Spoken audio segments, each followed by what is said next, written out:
Olá, meus amigos, muito boa noite. Mais uma quinta-feira em que nós somos contemplados com essa oportunidade de refletir sobre as palavras de luz. São palavras simples, são palavras que nos chegam de todos os lugares, mas é preciso afinar o ouvido e nos prepararmos para ouvi-las. Então, em nome da nossa casa, o Centro Espírita Bezerra de Menezes, eu te convido a participar conosco. É um programa muito curto, então rapidamente você estará liberado para as suas funções, para as suas outras ocupações. Então, meus queridos, muito boa noite. Eu sou Ana Bastos, da equipe do Centro Espírita Bezerra de Menezes, Caratinga, que fica no bairro Esplanada, na rua Cifrônio Miranda, número 74. A qualquer momento que você queira nos visitar, será motivo de muita alegria. No programa de hoje, a gente vai refletir com o seguinte título: Escutemos Jesus.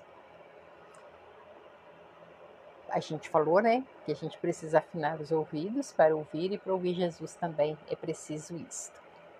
E antes que a gente prossiga, eu quero te convidar a curtir esse vídeo.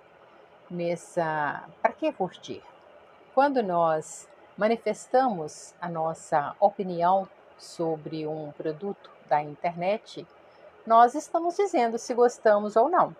Então, se você não tiver gostado, também diga que não gostou, que não curtiu.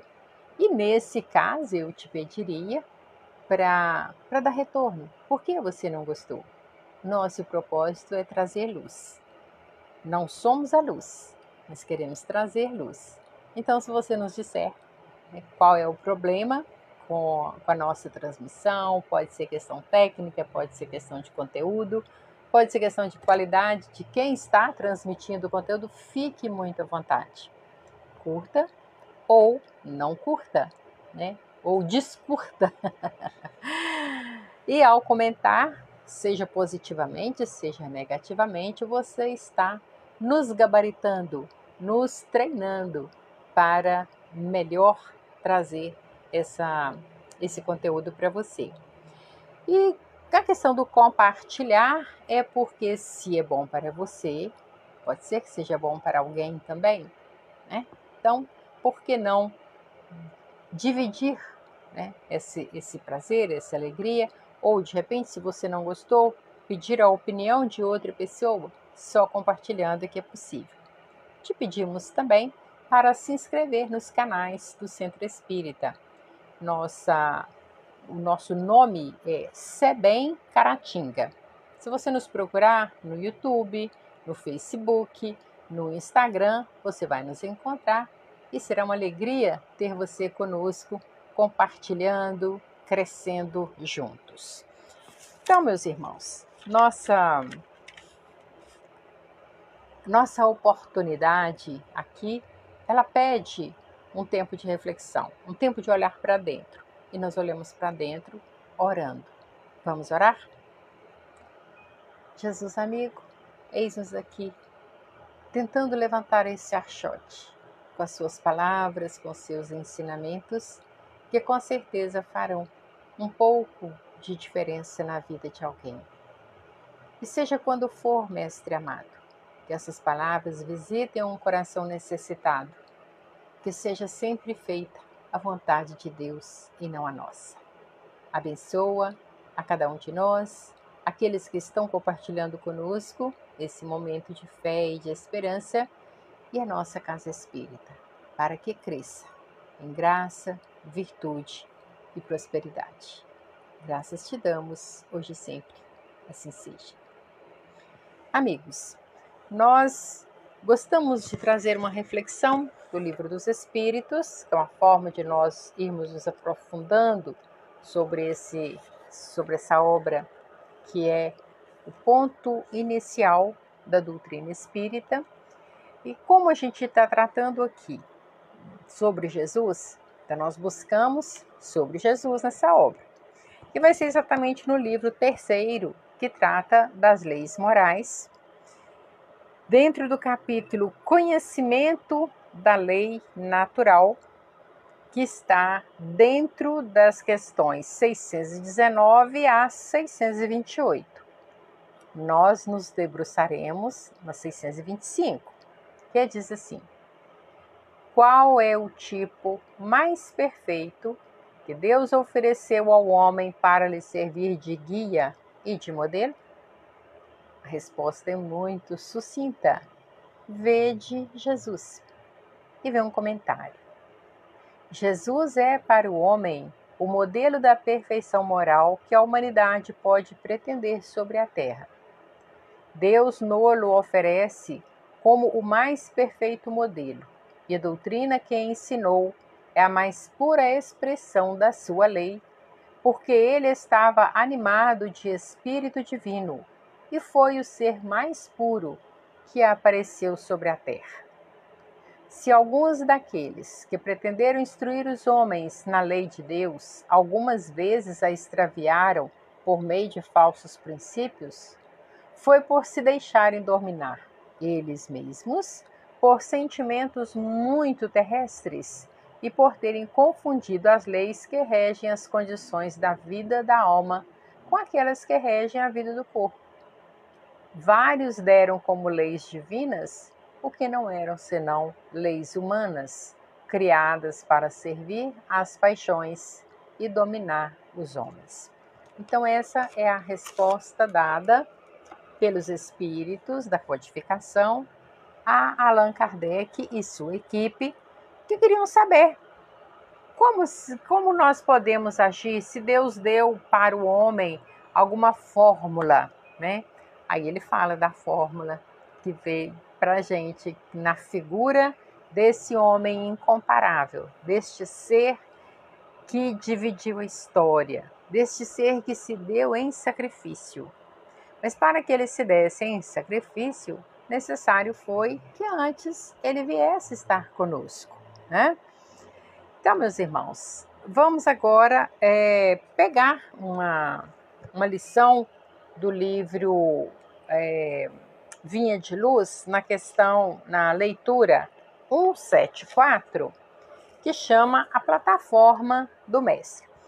Ao falar, né, iniciando aí o mês de dezembro, nós teremos ainda mais 3 momentos de encontro que poderão servir de maiores reflexões sobre o Natal propriamente dito. Eu quis trazer para a gente a importância da figura de Jesus, né? E poderia também ir lá buscar as profecias, né, os registros históricos que há sobre Jesus. Mas eu preferi trazer para a gente uma reflexão quase filosófica da importância de Cristo em nossas vidas, ok? Então, na lição 174 do livro Vinha de Luz, tá meio acabadinho o nosso livrinho aqui, né, do culto do Evangelho, intitulada Plataforma do Mestre. Em Mateus, capítulo 1, versículo 21, é registrado assim: Ele salvará seu povo dos pecados deles. Em verdade, há 2000 anos, o povo acreditava que Jesus seria um comandante revolucionário, como tantos outros, a desvelar-se por reivindicações políticas à custa da morte, do suor e das lágrimas de muita gente. Ainda hoje, vemos grupos compactos de homens indisciplinados que, administrando ou obedecendo, se reportam ao Cristo interpretando-o qual se fora patrono de rebeliões individuais, sedento de guerra civil. Entretanto, do Evangelho não transparece qualquer programa nesse sentido. Que Jesus é o divino governador do planeta, não podemos duvidar. O que fará ele do mundo redimido? Ainda não sabemos, porque ao soldado o mínimo são defesos os planos do general. A Boa Nova, todavia, é muito clara quanto à primeira plataforma do Mestre dos Mestres. Ele não apresentava títulos de reformador dos hábitos políticos, viciados pelas más inclinações de governadores e governados de todos os tempos. Anunciou-nos a celeste revelação que ele viria salvar-nos de nossos próprios pecados, libertar-nos da cadeia de nossos próprios erros, afastando-nos do egoísmo e do orgulho que ainda legislam para o nosso mundo consciencial. Achamo-nos até hoje em simples fase de começo de apostolado evangélico. Cristo libertando o homem das chagas de si mesmo, para que o homem limpo consiga purificar o mundo. O reino individual, que puder aceitar o serviço liberatório do Salvador, encontrará a vida nova. Então, nessa lição aqui, a gente deve ir buscando nas entrelinhas, ou às vezes até em letras garrafais que nós não conseguimos ler com a alma, né? Mas que está aí gritando para nós. Olha bem, vamos agora parágrafo por parágrafo. Em verdade, primeiro a lição, o versículo bíblico, né? Ele salvará seu povo dos pecados deles. Ele é Jesus, né? Salvará. O que é salvar, né? A gente precisa ter um cuidadozinho com algumas palavras, que a cada tempo algumas palavras mudam de sentido, né? Salvar pode ser recuperar, pode ser libertar, mas pode ser também colocar acima, né? Dar uma melhora na condição, né? O seu povo. Qual era o povo de Jesus? O povo de Jesus era aquele com quem ele estava habitando, aquele da família dele, da linhagem de Davi? Se for, nós não estamos incluídos, né? Mas ele disse que veio para todos, então ele é para nós também. Então, como entender aquilo ali, né? Ampliando a questão da família universal, né? O seu povo é toda a humanidade. Dos pecados deles. Esse pecado seria o nosso próprio pecado, né? Então, se é salvar de nós mesmos, quer dizer que é um resgate de dentro para fora. Mas prossigamos agora no estudo da lição, com o comentário, com o pensamento de Emmanuel, com a psicografia de Chico Xavier. Então, primeiro parágrafo. Em verdade, há 2000 anos, o povo acreditava que Jesus seria um comandante revolucionário, como tantos outros, a desvelar-se por reivindicações políticas à custa da morte, do suor e das lágrimas de muita gente. Deixa eu desligar o ventilador aqui, que eu acho que tá um barulhinho meio ruim, né? Apesar do calor, tá danadinho, mas é a hora dele, né? Louvemos a Deus por isso. Então, há 2000 anos, o povo acreditava que o Salvador, que o Messias, seria o que nós pensamos hoje, talvez, né? De um general ou de um governante poderoso que vai abalar as estruturas e modificar o curso da história, né? Pensando que ele seria como tantos outros, buscando força política, colocando as pessoas para lutar por ele. Isso está acontecendo hoje? Sim, isso está acontecendo hoje, lamentavelmente, né?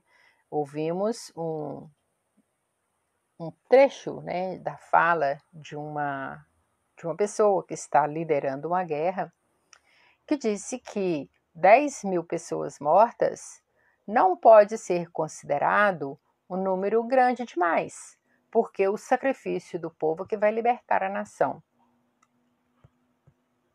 Jesus não veio falar disso. Ele veio dar-se em sacrifício, né? Então, por isso que o tema que nós colocamos, escutemos Jesus, vai além das palavras. É preciso nós interpretarmos ações e atitudes de Jesus, tá? Então, Jesus não exigiu que ninguém morresse por ele. Ao contrário, ele morreu por nós, né? Era preciso que ele morresse? Vamos pensar sobre isso? Se nós estivéssemos tão verdadeiramente envolvidos com os ensinamentos que ele se prontificou a trazer, né? Talvez nem tivesse sido necessário que ele viesse. Nós estávamos ali, né, cumprindo a multiplicação dos talentos, como ele afirma na parábola do senhor das vinhas, né? Cada um pegou lá o seu talento e foi trabalhar. Mas como não foi assim, foi necessário que ele viesse. Uma vez vindo, era preciso que a sua lição fosse marcada com selo de sangue. O seu sangue, não o nosso, certo? Prosseguindo aqui, ainda hoje, vemos grupos compactos de homens indisciplinados que, administrando ou obedecendo, se reportam ao Cristo, interpretando-o qual se fora patrono de rebeliões individuais, sedento de guerra civil. Meus irmãos, há certas coisas que a gente tem até dificuldade de entender.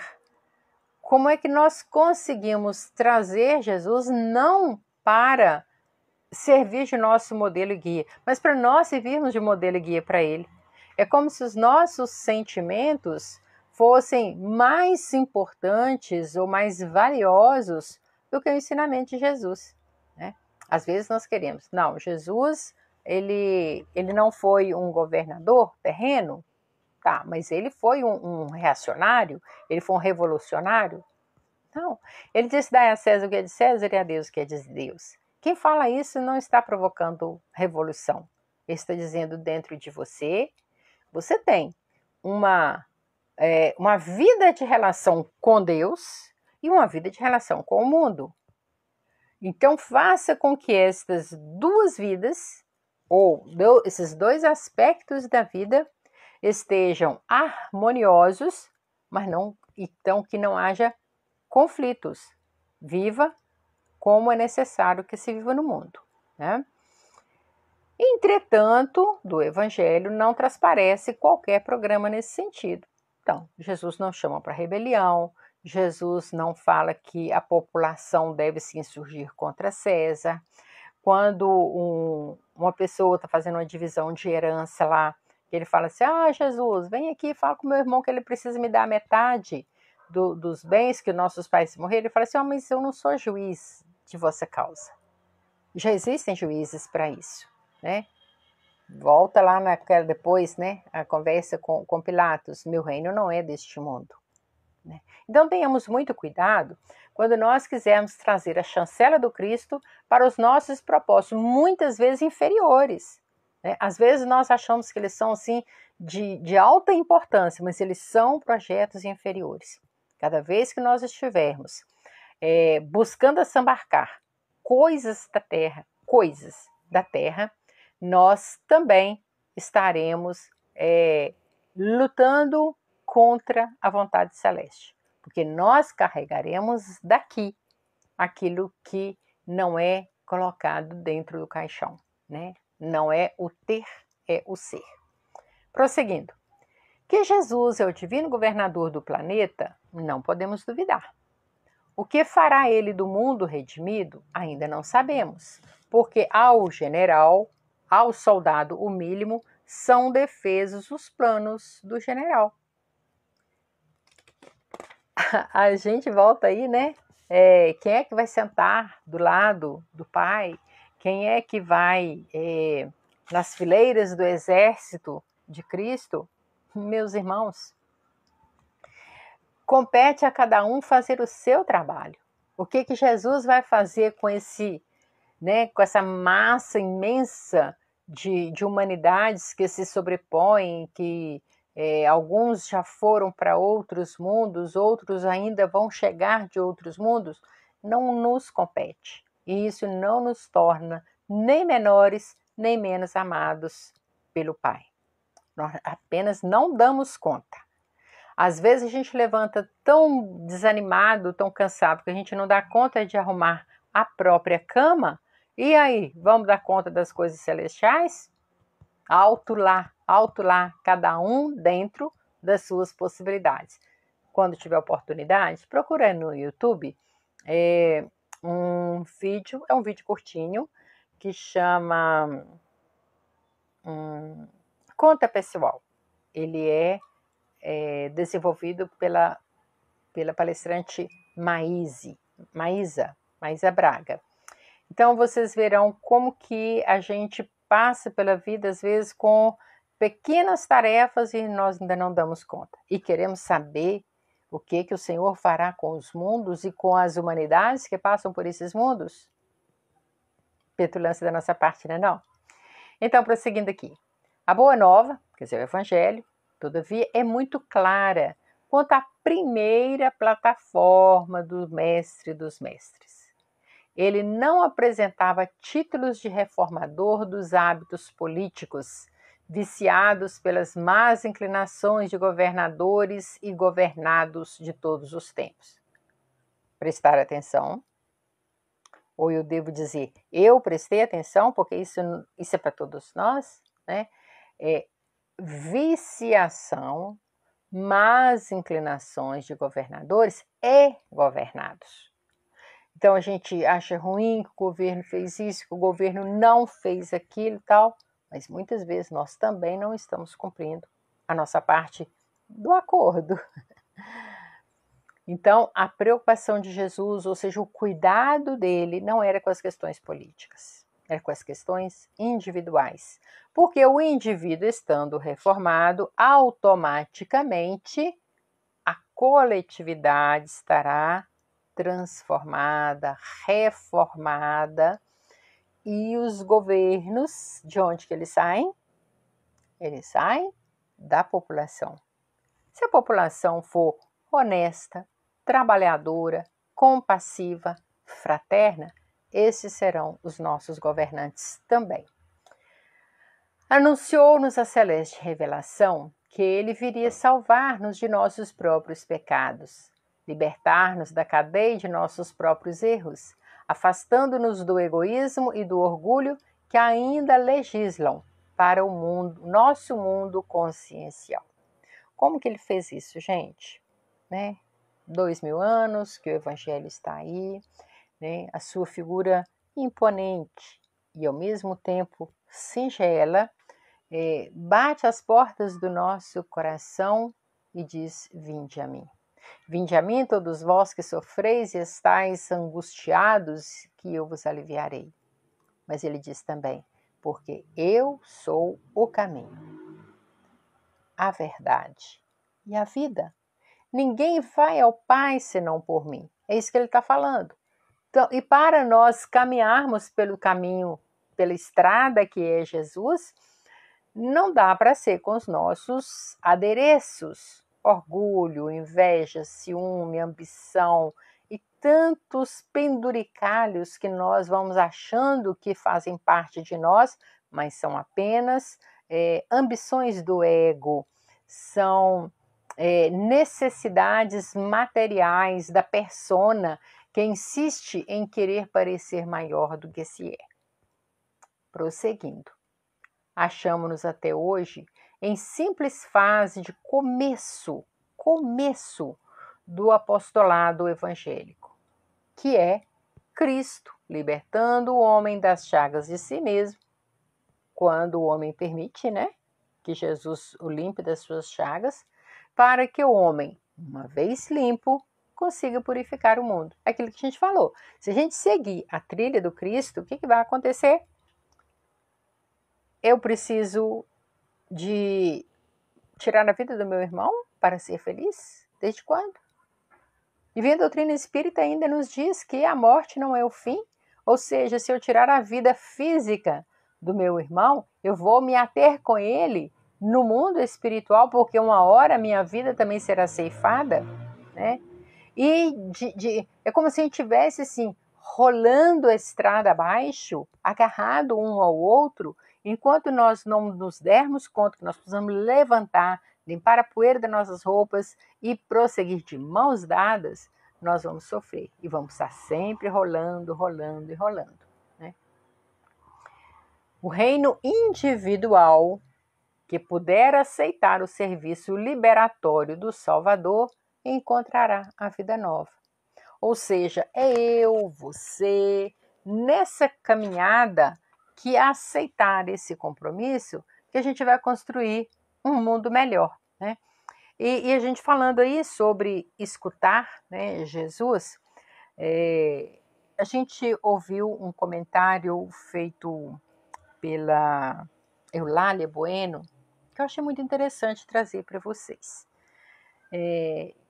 As faculdades, elas oferecem campo de trabalho e estudo para os seus graduandos. E aí isso ocorreu nos Estados Unidos, né? Então, um rapaz que estudava em Nova York, ele foi até uma comunidade indígena para aprender ali os princípios da sua faculdade, do campo, né, de ação da sua faculdade, e era um tempo relativamente longo. E lá, aprendendo, vivendo a rotina daqueles indígenas, ele se afeiçoou tremendamente a um indígena. Nós vamos assim criar nomes para facilitar o curso das nossas ideias. Vamos chamar esse estudante de John e o indígena de Nuvem Branca. Seria um nome assim possível, né? Desses coisas. Eles criaram uma amizade muito bonita.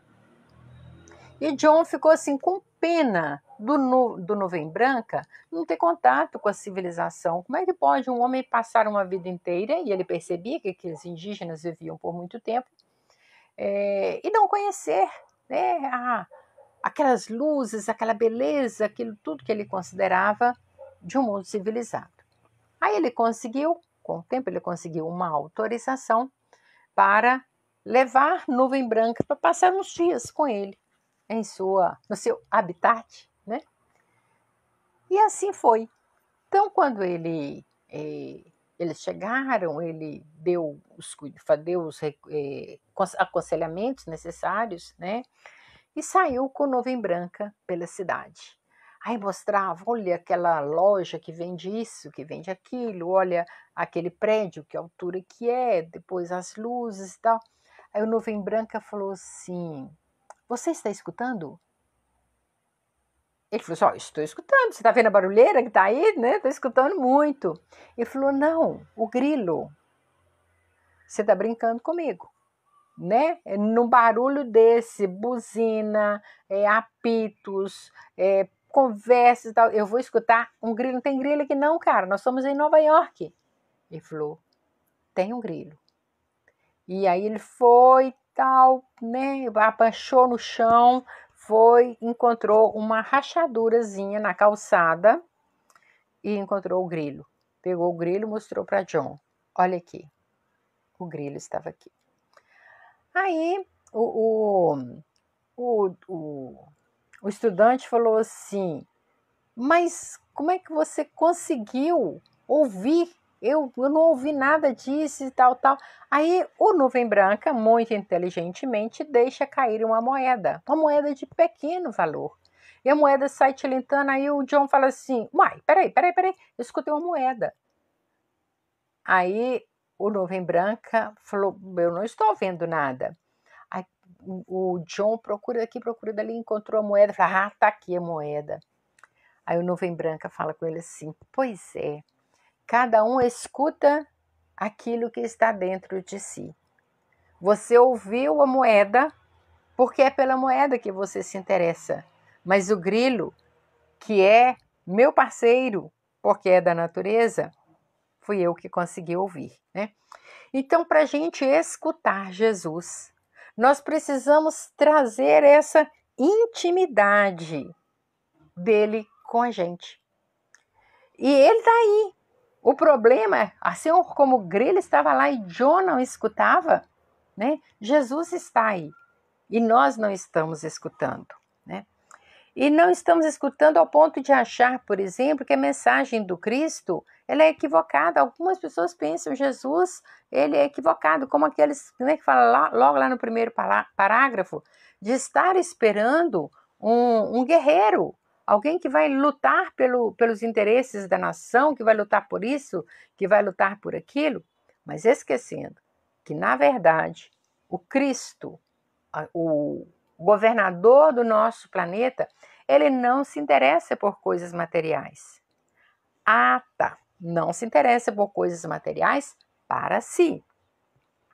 Nós vamos encontrar no livro Obras Póstumas um diálogo muito interessante de Allan Kardec com a equipe espiritual dos primeiros dias da doutrina espírita. E o Kardec, minha gente, quando a gente pensa em Kardec, nós estamos pensando naquele cara que dedicou o seu nome, ou melhor, que abriu mão do seu nome, que era o professor Hippolyte, para enveredar por um caminho de quase que anonimato. Para aquela época foi um anonimato. Hoje o mundo inteiro conhece Kardec, mas naquela hora ele estava abrindo mão de uma história. Ele tinha mais de 50 anos de idade, ele era renomado no mundo da educação, um mestre, né? Ele abriu mão de tudo isso. E ele passou muitos perrengues, inclusive financeiros. Ele foi traído financeiramente por um sócio, ele passou muito problema. E aí ele fala com os orientadores assim: eu estou com muitas dificuldades. Vocês se interessam por isso? Eles responderam para ele assim: se nós não nos interessássemos, seria o mesmo que dizer que nós não te amamos. E Jesus, como ele falaria conosco? Então, quando nós temos as nossas dificuldades, podemos falar com Jesus, porque ele nos ouve, ele está atento e ele cuida de nós. Porque não se importar com as nossas dificuldades é como se ele não nos amasse. É claro que isto não quer dizer que ele vai fazer o trabalho por nós. Mas quantas vezes vêm as intuições e por preguiça ou por preconceito, nós preferimos não escutar. E não escutando, nós não alcançamos os resultados que aquele movimento nos traria, né? Mas, sim, Jesus nos ama. Falta a gente afinar os nossos ouvidos para escutá-lo, assim como o indígena Nuvem Branca ouviu o grilo e o estudante John escutou a moeda. O que você está ouvindo? Meus irmãos, nós passamos por muitas provações, nós passamos por dificuldades, mas em todos esses caminhos a gente só ouve o que nos interessa. Quantas vezes a gente ouve alguém que nos dê um alerta, eu falo, fulano, não faz isso não, porque vai dar ruim, né? Na linguagem de hoje, vai dar ruim. A gente pensa, tá com inveja, não tá querendo que eu seja vencedor? Aí depois, na hora que a coisa dá com os burros na água, a gente fala assim, pois é, se alguém tivesse me falado. Mesma coisa que Jesus está falando conosco o tempo todo. Vá e não peques mais, para que não te aconteça coisa pior. E ao nos aproximarmos do Natal, eu gostaria muito, muito, muito que você só tivesse alegrias, que você só tenha alegrias compartilhadas, divididas, que você consiga olhar para o seu próximo e lembrar, é meu irmão. Então nenhum sacrifício, será pesado demais para fazer a felicidade do meu próximo. E quem é meu próximo? Isso é motivo para um outro encontro nosso. Enquanto isso, agradeçamos a Deus pela sua imensa bondade que nos permite estar aqui em mais uma quinta-feira, em nome da nossa Casa Espírita, trazendo palavras de luz. Muita paz, que Deus nos abençoe.